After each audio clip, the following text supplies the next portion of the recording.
ఇవాల్టి కథ మంచి చెడు. సిరిపురంలో కనకయ్య పాపము పుణ్యము అన్న ఆలోచన లేకుండా రెండు చేతుల ఆర్జించి మంచి ఆస్తిపరుడయ్యాడు. అతని 50వ ఏట అతని భార్య పోయింది. పిల్లలు లేరు. తనకు తోడుగా ఉండి అన్ని పనులు చేసి పెడతాడని కనకయ్య రాజన్న అనేవాణ్ణి నౌకరుగా పెట్టుకున్నాడు.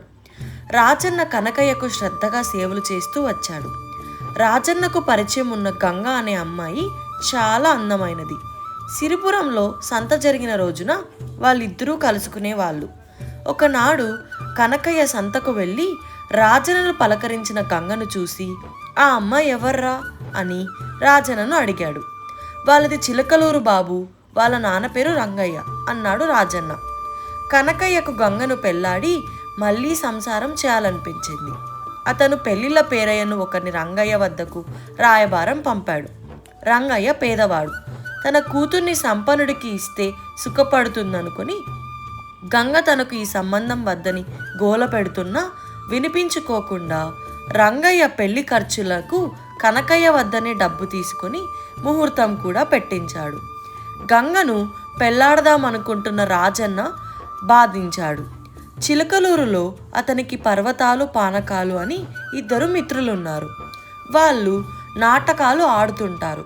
తనకు గంగ దక్కకుండా పోతున్నదని వాడు వాళ్ళతో చెప్పుకొని గోల పెట్టాడు. వాడికి ఎలా తోడ్పడగలమా అని వాళ్ళు కూడా తెగ ఆలోచించారు. చివరకు వాళ్ళు రాజన్నతో తాము చేసిన ఆలోచన ఒకటి చెప్పి అది పారితే గంగ పెళ్ళి తప్పకుండా చెడిపోతుంది అన్నారు. రేపు ముహూర్తం అనగా కనకయ్య రాజన్నను వెంటబెట్టుకుని తరలివచ్చి చిలకలూరులో శివార్లో ఉన్న ఒక వీధి బడిలో విడిది చేశాడు.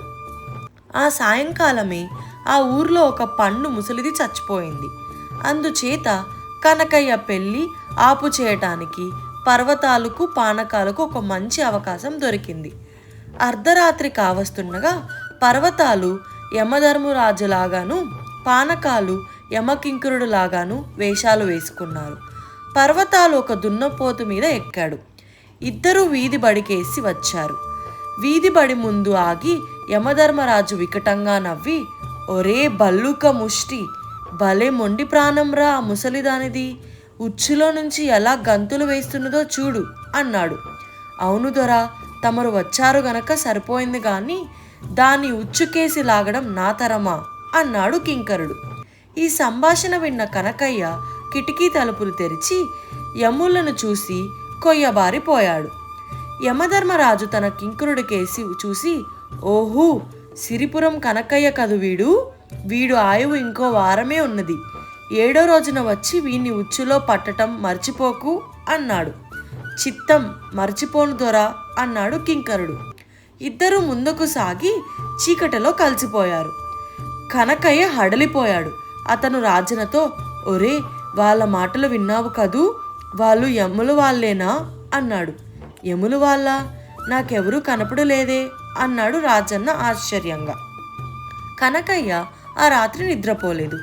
ఇంకో వారం రోజుల్లో చావబోయేవాడు తెల్లవారి పెళ్లి పీటల మీద కూర్చోవడం దేనికి, ఒకరి బ్రతుకు భ్రష్టు చేయడం దేనికి? మర్నాడు ముహూర్త సమయంలో కనకయ్య పెళ్లి పీటల మీద కూర్చోలేదు. రంగయ్య, పెళ్ళి నాకెందుకని నీ కూతుర్ని మా రాజన్నకియ్యి అన్నాడు. వేళాకోలానికైనా హద్దుండాలి, తెలిసి నా కూతుర్ని గతిలేని వాడికి ఇయ్యమంటావా అన్నాడు రంగయ్య.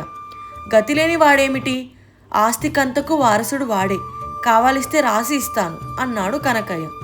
గంగకు రాజన్నతో పెళ్లి జరిగింది. 7వ నాడు కనకయ్య యమకింకరుల కోసం ఎదురు చూశాడు. కానీ ఎవరూ రాలేదు. కథ సమాప్తం. ఈ కథ మీకు నచ్చినట్లయితే లైక్ చేసి, షేర్ చేసి, సబ్స్క్రైబ్ చేయండి.